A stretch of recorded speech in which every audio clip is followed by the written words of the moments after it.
오늘 본문을 우리가 26장 1절부터 15절까지 읽었습니다. 그런데 이 본문을 이해하려면 오늘 본문의 맥락을 좀 확인을 해야 되는데요.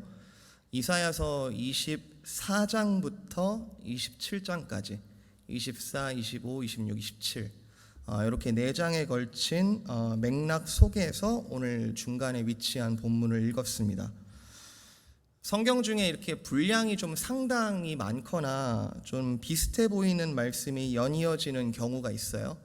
오늘도 심판의 말씀들이 지금 계속해서 이어지고 대상이 조금씩 바뀌긴 하지만 좀 비슷해 보이는 말씀들이 계속해서 이어지는데 이런 말씀이 좀 이어지는 경우에는 구조를 통한 맥락을 확인하는 것이 좀 중요하다고 저는 생각합니다. 주빌리 위클리나 그런 여러 컨텐츠에서 몇 번 말씀드린 적이 있는데 이사야서 전체가 66장이거든요. 66장 중에 내용상 이제 40장을 기준으로 이제 전반부와 후반부로 이렇게 나뉘어지게 되고 저희가 7월부터 8월까지 해서 이사야 전반부 1장부터 39장까지 이 전반부를 우리가 묵상을 하고 있죠. 이 전반부도 또 이제 세 부분으로 나눠집니다. 1장부터 12장, 13장부터 27장, 28장부터 39장. 그럼 오늘 우리가 읽은 본문은 몇 번째 파트죠? 몇 번째 파트죠? 집중하고 계시죠? 예, 오늘 저희가 읽은 파트는 앞에 이사야 전반부 중에 세 파트 중에 두 번째 파트, 중간에 있는 파트에 해당되고 있습니다. 세 파트 중에 이제 첫 번째 파트와 세 번째 파트는 주로 이스라엘 백성, 유다 백성들을 향한 하나님의 심판입니다. 이스라엘과 유다를 향하여 너희가 그렇게 살면 안 된다. 너희를 이렇게 경고한다. 너희를 이렇게 야단친다. 너희를 이렇게 훈계하고 앞으로 이렇게 심판이 있을 것이다. 라는 내용들을 예고하고 있고요. 그 중간에 위치하고 있는 13장부터 27장까지의 내용은 이스라엘하고 유다 말고 이스라엘과 유다를 둘러싸고 있는 열방을 향한 하나님의 심판과 경고를 기록하고 있습니다. 하나님께서 택한 백성만이 아니라 열방을 향하여도 말씀하고 계신다. 그리고 심판을 예고하고 계신다라는 사실은 우리가 하나님의 하나님 되심을 이해할 때 매우 중요한 파트입니다. 우리가 안 그런다고는 하지만 하나님을 나는 인정한다고는 하지만 우리가 가끔씩 착각하는 느낌을 받을 때가 있는 것 같아요.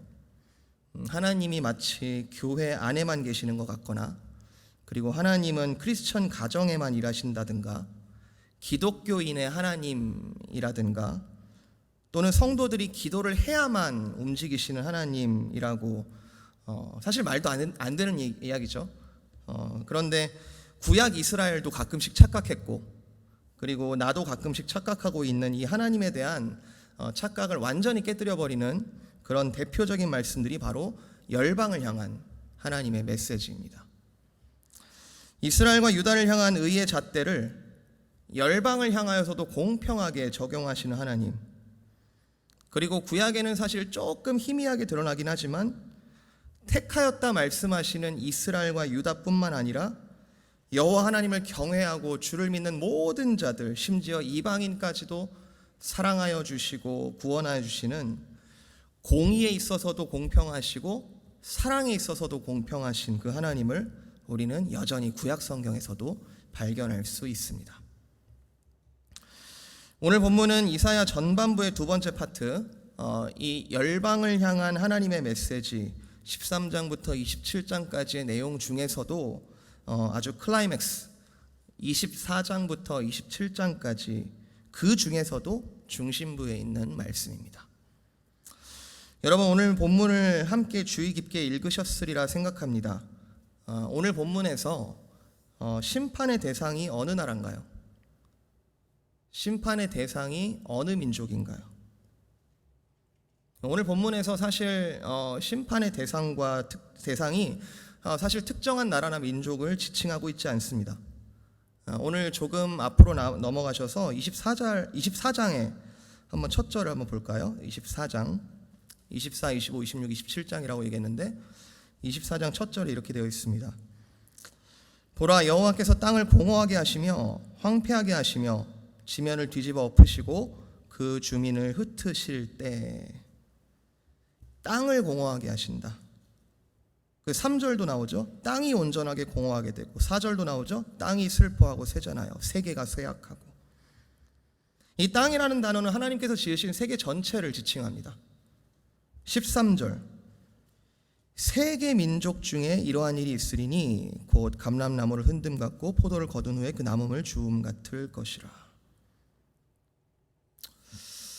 24장부터 27장까지 쭉 이어지는 이 예언과 찬송들은 어느 한 민족, 어느 한 나라를 지칭하는 것이 아니라 전 세계, 하나님이 만드신 모든 것, 전 우주적으로 적용되는 심판을 의미하고 있습니다.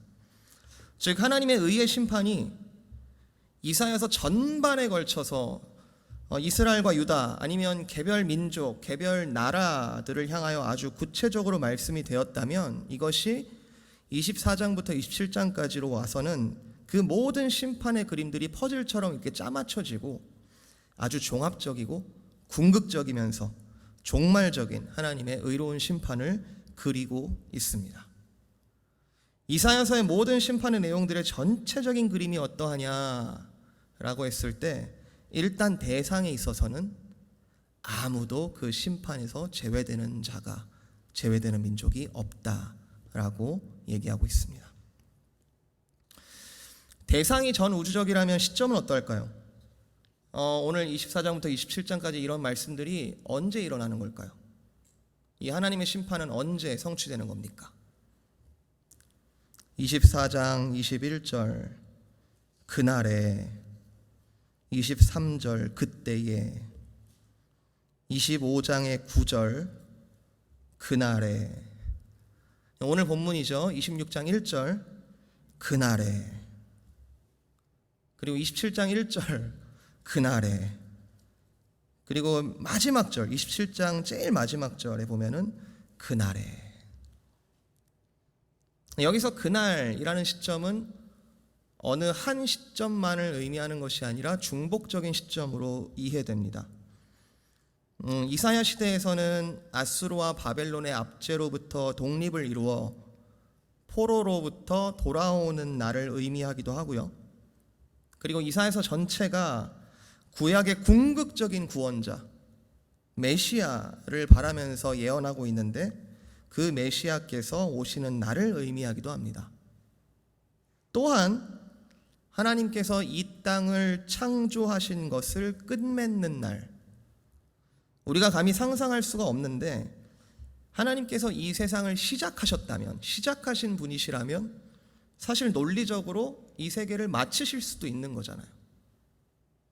그 그림을 미리 오늘 본문과 같이 종말의 그림으로 말씀해 주셨고 이것이 완벽하게 성취될 그 날을 의미하기도 합니다. 이러한 그날에 대한 중복적인 시점이 있다라는 것은 역사 속에 그날이라는 시점이 이미 성취된 부분이 있기도 하지만 동시에 미성취된 부분이 있다라는 것을 우리에게 알려주고 있죠. 만약 종말이 다 성취되었다면 오늘 본문은 그냥 참고하는 레퍼런스 정도의 본문일 수도 있을 겁니다. 다 성취되었으니까요. 그런데 만약 다 성취가 안 됐다면 우리가 이 구절들이 종말을 향하여 걸어가고 있고 우리에게 여전히 적용되고 있는 미성취된 아직 종말을 향하여 가고 있는 본문이라는 것을 우리가 믿는다면 여전히 기대할 것이 남아있는 본문이 되겠죠. 아니 오히려 적극적으로 더 기대해야 하는 본문일지도 모릅니다. 일단 분명히 우리가 알아야 될 것은 궁극적인 종말의 정확한 시점은 우리의 관심사가 아닙니다. 미래에 대한 예측은 인간의 끊임없는 갈망이었죠. 옛날에 역사 시간에 배우기를 그 중국의 최초의 나라, 은나라 뭐 이런 나라들이 이렇게 갑골 문자로 이렇게 점을 치고 뭐 이렇게 거북이 등에다가 뭐 이렇게 해서 점성술을 했다. 다 의미가 뭐죠? 미래를 알고 싶다는 거죠. 앞으로 우리가 어떻게 될지를 예측하고 싶다는 거죠. 이게 인간의 끊임없는 갈망인데 하나님께서는 이것을 허락하지 않으셨습니다. 허락하지 않으셨다라는 표현은 조금 관계적인 표현이고 사실은 이것을 알고 모르고의 차이는 하나님과 인간의 절대적인 존재의 차이입니다. 인생을 살다 보면 언제라는 질문을 많이 하죠. 하나님께도 정말 많이 기도합니다. 하나님 언제 이 일을 이루어 주시겠습니까? 하나님 언제 이 일이 풀리나요? 하나님 언제 저에게 이런 일을 허락하시겠습니까? 그런 기도 많이 해보셨죠? 그때마다 하나님께서 어떤 마음을 주셨습니까? 어떤 경험들이 있으신가요? 감히 나한테 그런 질문을 해? 네가? 뭐 그런 마음이신가요? 그런 질문과 기도에 대한 접수조차 하지 않으시고 답변을 아예 거부하시는 그런 매몰찬 하나님이시던가요? 넌 몰라도 돼. 너는 하나님이 아니기 때문에 넌 몰라도 돼. 그렇게 묵묵부답하시나요? 종말에 대한 말씀을 왜 주실까요? 종말에 대한 그림을 왜 우리에게 주시는 걸까요? 종말에 대한 말씀을 주시는 이유는 단지 시점만을 제외한 종말에 관한 모든 그림을 우리에게 보여주시는 이유는 결국에는 말씀하신 그대로 종말을 성취하실 하나님을 믿게 하는 것, 그리고 종말의 내용 속에 분명하게 그려진 보장된 승리와 구원을 지금 확실하게 믿게 하시기 위함입니다. 우리는 이 종말을 말씀하시면서 성취하실 하나님이 믿어져야 하고, 이것을 믿는 자들은 하나님께서 친히 약속하시는 바 현세를 살아가는 데 있어 세상의 불안함과 두려움과는 비교가 되지 않는 기쁨과 평강으로 살아가는 비밀이 되는 것이죠. 이것이 성도의 믿음입니다. 믿을만 하니까 오는 믿음이 아니라 쉽게 믿지 못할 내용조차도 그 말씀하신 분을 더 알아가면서 믿어지는 것. 바로 여기서부터 오늘도 우리가 전능하신 하나님 하면서 우리가 찬양 불렀지만 바로 여기에서부터, 이 믿음에서부터 하나님을 향한 기쁨의 노래가 흘러나오는 것이죠. 조금 길게 오늘 본문에 대한 맥락을 설명드렸는데, 오늘 본문은 26장 오늘 1절부터 15절까지의 오늘 본문은 이 종말의 때에 택하심을 입은 백성들이 어떤 승리의 노래를 부를 것인가를 기록하고 있습니다. 26장 1절에 그날에 너희가 유다 땅에서 이 노래를, 다른 곳이 아니라 너희가 지금 두려워하고 지금 빼앗길까봐, 침략당할까봐 두려워하는 이 유다 땅에서 너희가 이 노래를 부르리라고 시작을 하고 있죠. 아직 우리가 종말의 내용을 우리가 구체적으로 살펴보진 않았는데요, 그렇지만 그 종말의 현장 속에서 너희는 결국에 기쁨의 노래를, 승리의 노래를 부르게 될 것이다 라고 오늘 본문이 시작하고 있습니다. 자, 오늘 말씀의 종착점 그리고 오늘 말씀의 결론을 미리 말씀드립니다. 종말의 시점에서 성도는 무엇을 하는 사람들인가요? 종말의 시점에 우리의 결국에는 우리는 결국 무엇을 하는 사람들인가요? 노래하는 사람들입니다. 노래를 부르게 될 사람들입니다. 그리고 27장 이 단락이 다 끝나는 27장 마지막 절 13절에 따르면 그 하나님의 능력과 자비의 그 하나님만을 예배하게 될 사람들입니다. 제가 오늘 말씀의 제목을 정하는데 상당히 고민이 많았어요. 제가 일주일 내내 결정을 못 해가지고 고민이 가득하다가 어제 강대순 목사님께서 주보 인쇄하고 이렇게 발송하기 전까지 제가 3번을 고쳤어요. 근데 확정된 제목은 이렇습니다. 보장된 승리를 노래하라. 보장된 승리를 노래하라. 오늘 내용의 3포인트를 이렇게 나누려고 합니다. 첫 번째, 성도에게는 승리가 보장되어 있다. 두 번째, 그 승리의 내용은 무엇인가? 세 번째, 그리고 승리를 노래하는 성도의 모습은, 성도의 삶은 어떠한가? 라는 부분에 대해서 좀 나눠서 살펴보도록 하겠습니다. 자, 첫 번째, 오늘 본문이 보여주는 것은 성도에게 뭐가 있다고요? 보장된 승리가 있다는 것입니다. 우리에게 보장된 승리가 있다. 되게 많이 들어본 말이에요. 너무 당연할 수 있어요. 그래, 하나님께서 우리 구원하셨다 하셨고 보장된 승리가 있어요. 예, 너무 당연한 얘기일 수 있어요. 그런데 이게 현실로 들어가서 진짜 어려움에 우리가 부딪혀 보면 진짜 나에게 보장된 승리가 있을까? 승리가 있긴 하는 걸까? 하면서 흔들리는 것이 우리의 실존입니다.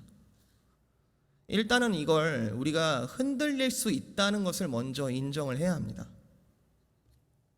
그리스도인들은 말씀에 의지함이 없이 제 스스로 하나도 확신할 수 있는 것이 하나도 없어요. 평생 옳다고 생각해왔던 것이 나와 다른 사람들과의 만남, 대화, 관계, 트러블 등을 겪으면서 내 생각과 신념과 기준이 바뀌었던 것이 우리가 한두 번인가요? 우리 요즘에 이런 말을 제가 많이 듣는 것 같아요.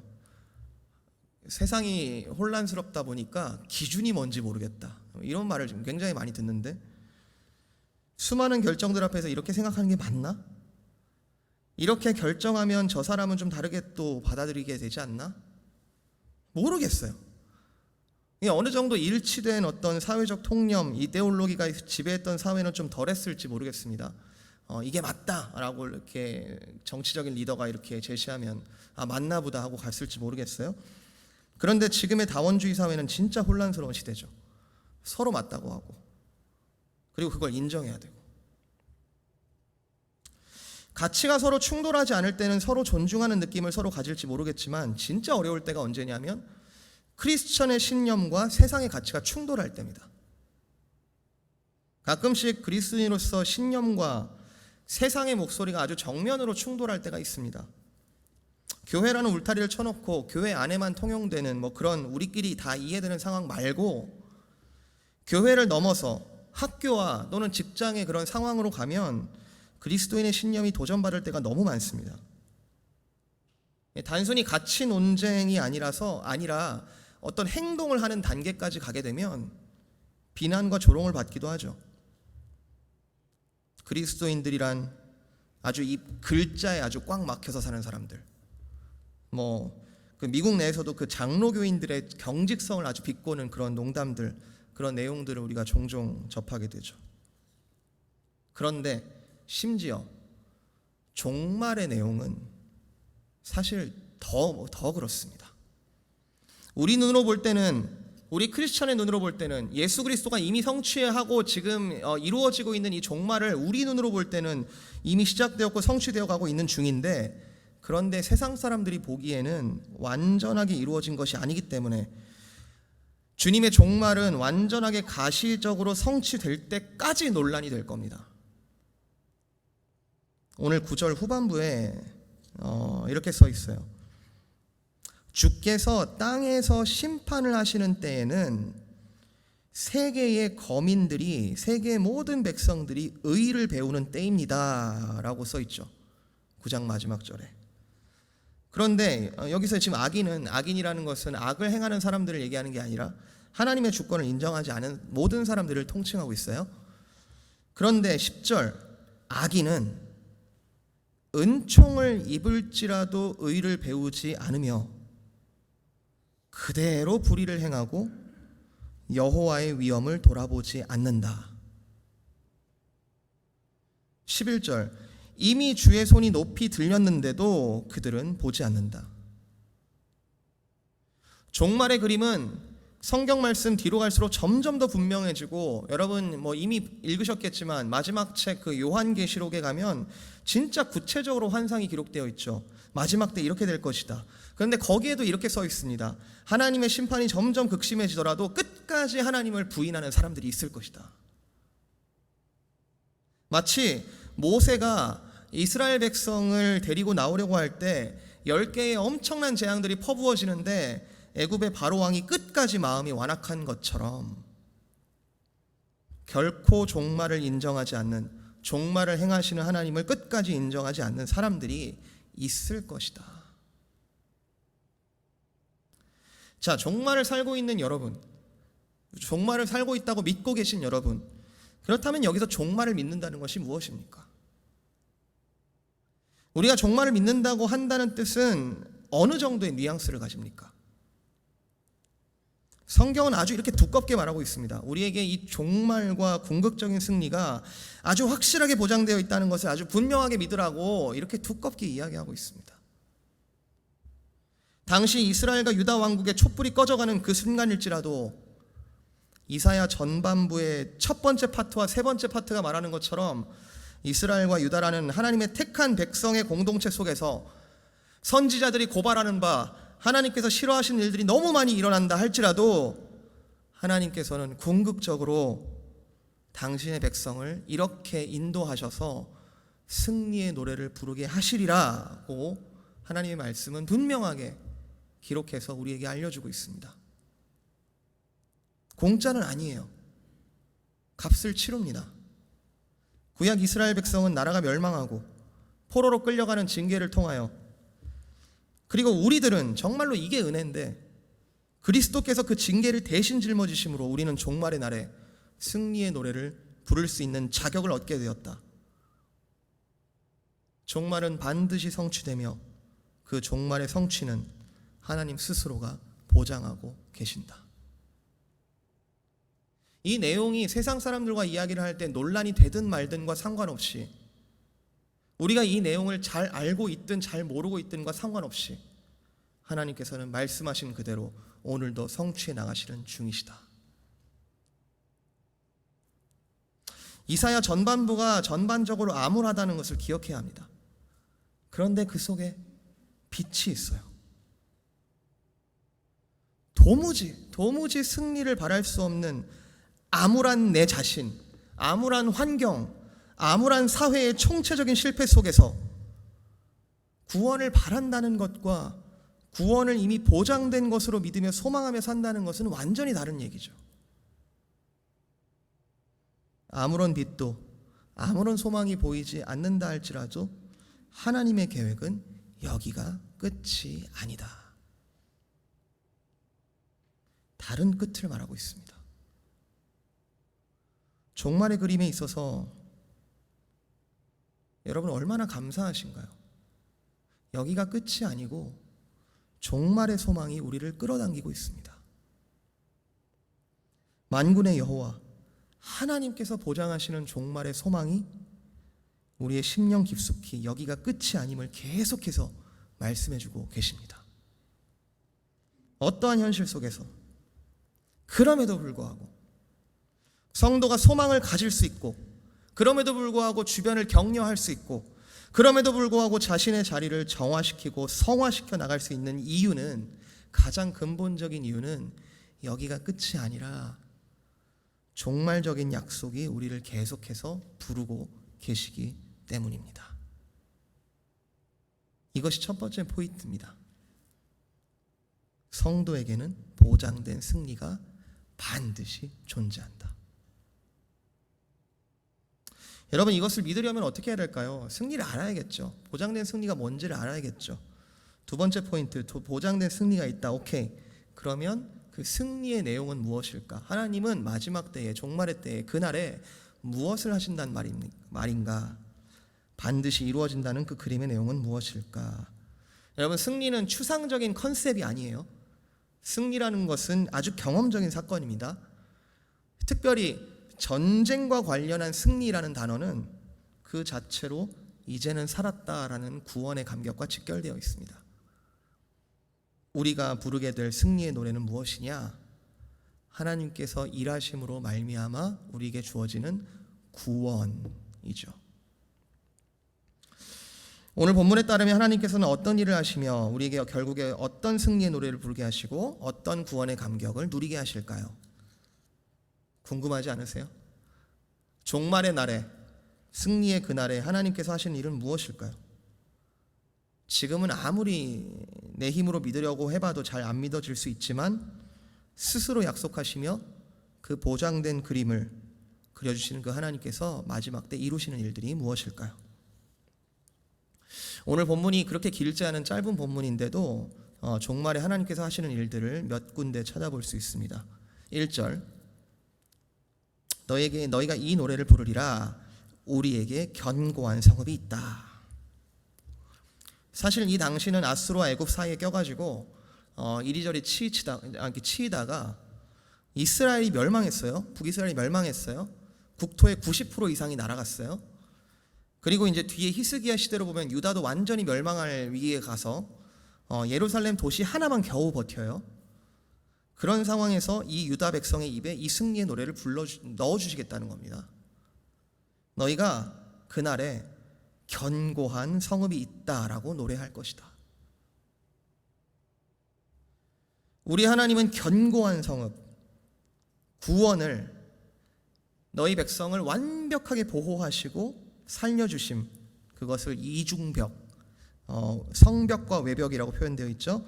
여호와께서 구원을 성벽과 외벽으로 삼으실 것이다. 튼튼히 지키실 것이다. 2절, 그곳으로 여호와께서 세우시는 의로운 나라가, 새로운 의의 나라가 세워질 것이다. 5절, 여호와를 대적하는 모든 자들을 높은 곳에서부터 낮추실 것이고, 6절, 오히려 이전에 빈궁했던 곤피 뺐던 자들이 그것을 밟게 될 것이다. 11절, 여호와의 하나님의 손이 높이 들립니다. 불이 주의 대적을 사릅니다. 14절, 주께서 벌하시고 멸하십니다. 그리고 그들의 모든 찬란했던 기억들이 마치 처음부터 없었던 것처럼 사라질 것입니다. 현실은 점점 쪼그라들고 있는 이스라엘과 유다인데 15절을 완전히 반대를 노래합니다. 여호와여, 주께서 이 나라를 더 크게 하실 것이며 스스로 영광을 얻으시고 이 땅의 모든 경계를 확장하실 것이다. 여러분, 이게 지금 시점으로부터 약 2700여 년 전에 고대 기록이고요. 상징이 아주 가득한 그런 문학적인, 낭만적인 그런 표현들이 가득하죠. 여러분, 이 승리의 노래를 어떻게 읽고 계십니까? 이게 정말 믿을 만한 기록입니까? 또는 우리가 많이 양보해서 그래도 나는 하나님을 믿는다고 하는 사람이니까 대충 뭉뚱그려서 이러한 종말이 있나 보다, 아직 내 생애까지 아직 이루어지지 않았기 때문에, 2700년이 지나도 다 이루어지지 않았기 때문에 내 생애에도 별로 기대할 것이 없는 먼 미래의 일로 혹시 그냥 흘려넘기고 있지 않나요? 종말은 너무 멀리 있는 이야기인가요? 노아가 말씀 그대로 이루어질 것을 믿으며 방주를 지을 때에도 사람들은 그 일이 이루어지지 않을 거라고 아무도 귀담아 듣지 않았습니다. 편할 때의 종말의 그림은 현실감이 없는 액자 속의 그림일지 모릅니다. 그런데 그 종말의 말씀은 그날에 현실이 될 것이고, 우리 하나님께서는 이 말씀에 대한 우리의 이해와 깊이와는 상관없이 하나님의 방법대로, 말씀대로 그대로 성취하실 것입니다. 여러분, 종말의 말씀을 대할 때 진짜 중요한 건 종말의 말씀은 성도에게 두려움을 주기 위한 목적이 아니라는 겁니다. 서두에 말씀드렸죠? 종말의 시점에서 성도는 무엇을 한다고요? 노래하는 사람들, 노래하게 될 사람들. 우리가 우리를 보는 시각과 하나님이 우리를 바라보는 시각이 다를 때가 많이 있습니다. 도대체 하나님께서 우리를 언제 구원하시나? 우리는 현실 속에서 말씀의 약속이 있다 하더라도 성취의 불일치의 경험들을 종종 마주하는데, 마지막 그날의 종말의 시점 속에서 우리의 구원과 하나님의 영광은 완벽하게 일치하게 될 것입니다. 12절 말씀, 주께서 우리의 모든 일도 우리를 위하여 이루실 것이다. 여러분, 이 말씀은 나를 위하여 하나님이 존재한다는 그런 가벼운 뜻이 아니고요, 종말의 엄청난 그림이 그의 백성을 위한 하나님의 궁극적인 계획이자 선물이라는 것입니다. 구약의 그 하나님의 계속 반복하여 등장하는 하나님의 인텐션, 하나님의 의도, 너희는 내 백성이 되고 나는 너희의 하나님이 되리라. 그게 단순히 하나님의 희망사항 정도가 아니라 종국에 정말로 그렇게 만드실 것인 그 하나님께서 스스로 보장하시는 그런 선포인 것이죠. 1절에 유다가 노래를 부르는 시점, 그리고 15절에 하나님께서 영광을 얻으시는 그 시점은 동일합니다. 이 경배를 드림, 영광을 받으심, 이것이 일치하는 경험이 뭐냐면 바로 예배죠. 24장부터 27장의 전 4장에 걸친 이 종말, 우주적인 종말의 마지막 절에 뭐라고 이야기하고 있냐면 너희가 그 성산에서 예배를 드리리라. 너희는 하나님께 온전히 영광을 드리고 하나님께서는 그 영광을 온전히 받으시리라.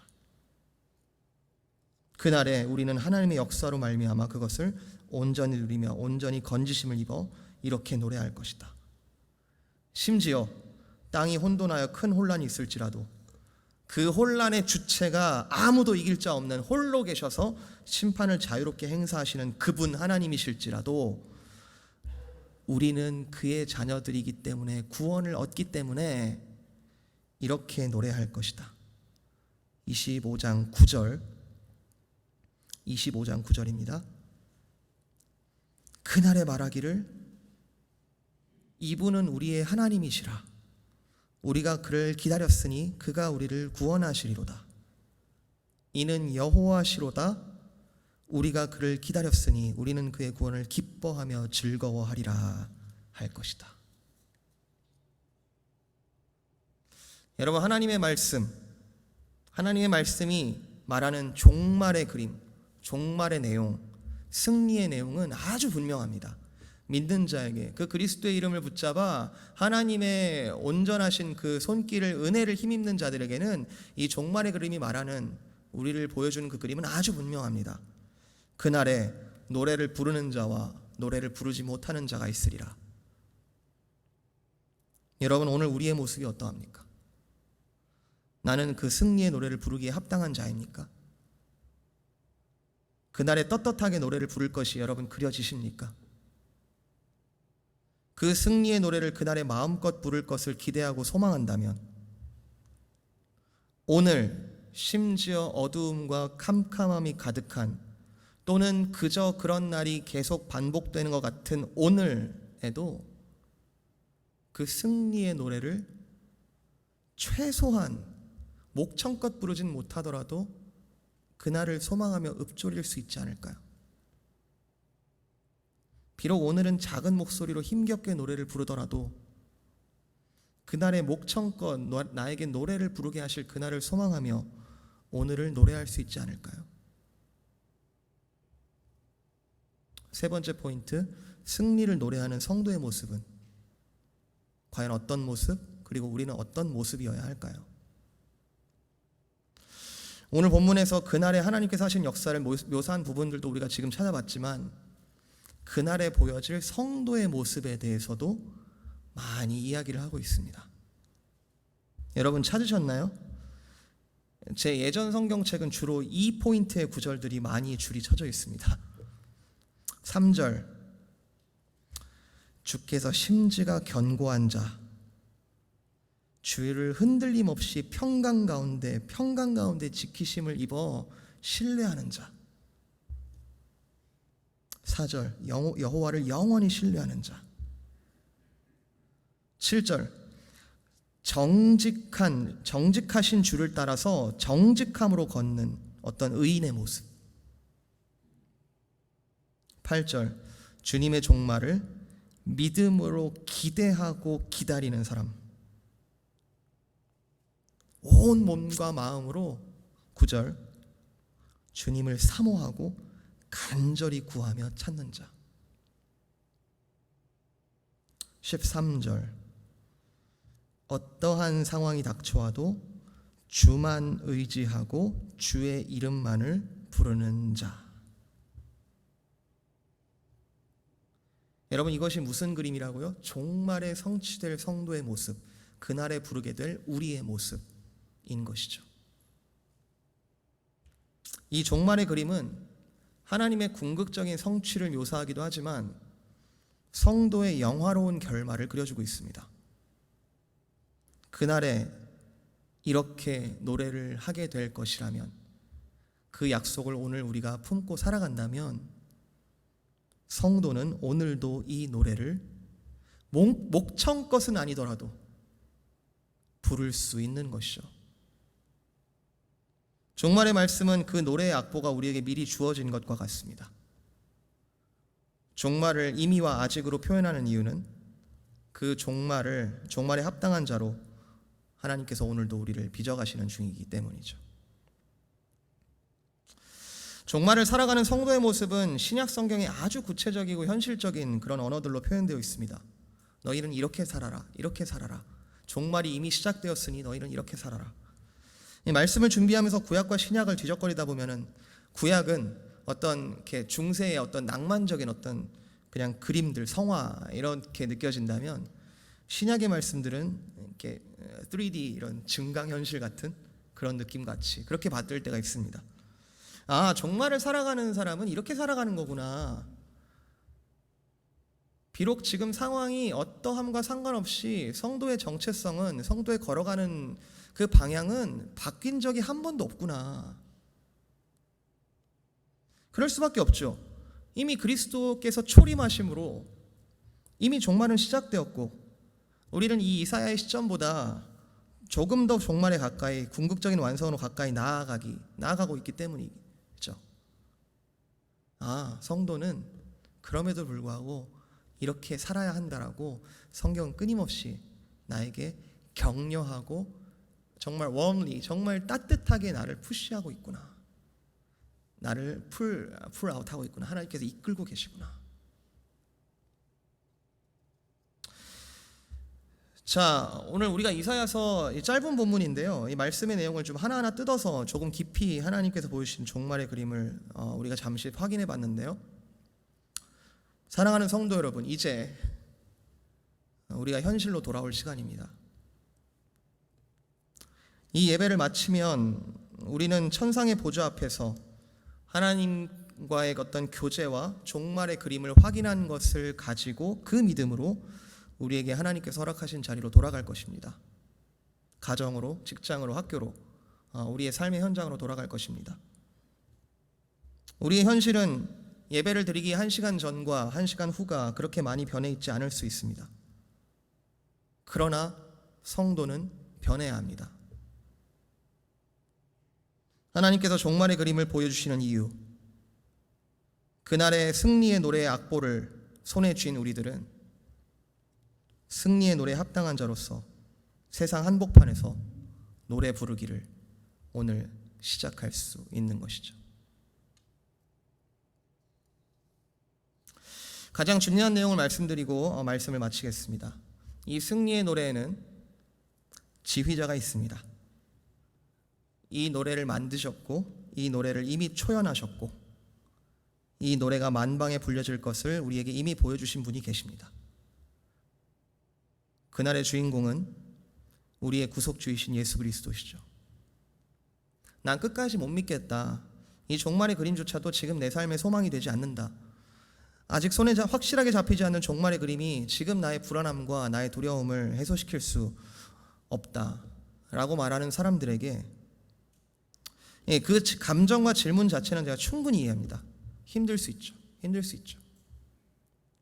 그때 본질적인 영적인 어떤 갈망의 근원을 찾아서 우리의 의심의 뿌리와 또는 믿음의 기초를 계속해서 파헤치다 보면 가장 근본적인 질문을 만나게 됩니다. 나는 다시 사신 그리스도를 믿고 있는가? 모든 사망 권세를 이기시고 부활하신 그 그리스도를 나는 정말로 믿고 있는가? 그리스도의 부활이 믿어지지 않는다면 종말은 그냥 그림입니다. 견고한 반석이 없는 믿음과 소망 그리고 사랑은 잠깐 반짝이다가 말 것입니다. 그런데 그리스도의 부활이 사실이라면 종말은 의심할 여지 없이 반드시 성취될 것이며, 그렇기 때문에 오늘의 소망 또한 살아있는 소망이 될 것입니다. 다시 사신 예수님의 말씀입니다. 예수께서 이르시되 어찌하여 두려워하며 어찌하여 마음에 의심이 일어나느냐? 너희 보는 바와 같이 나는 여기 있느니라. 그리고 누가복음의 끝은, 누가복음 24장까지죠. 누가복음의 끝은 이렇게 끝이 납니다.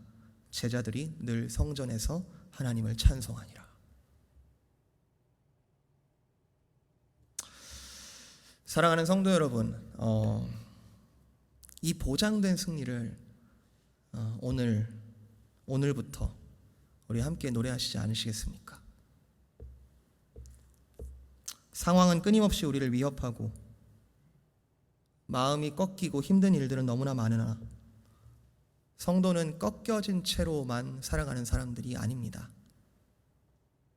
그 속에서 그 진흙탕 같은 그 속에서 세상은 이해할 수 없는 그리스도로 인한 새 생명의 소망으로 살아가는 사람들입니다. 부디 오늘부터 이 보장된 승리를 정말 확신으로 오늘부터 새롭게 살아가시는 모든 성도님들 되시기를 살아계신 예수 그리스도의 이름으로 축복을 드립니다. 함께 기도하시겠습니다.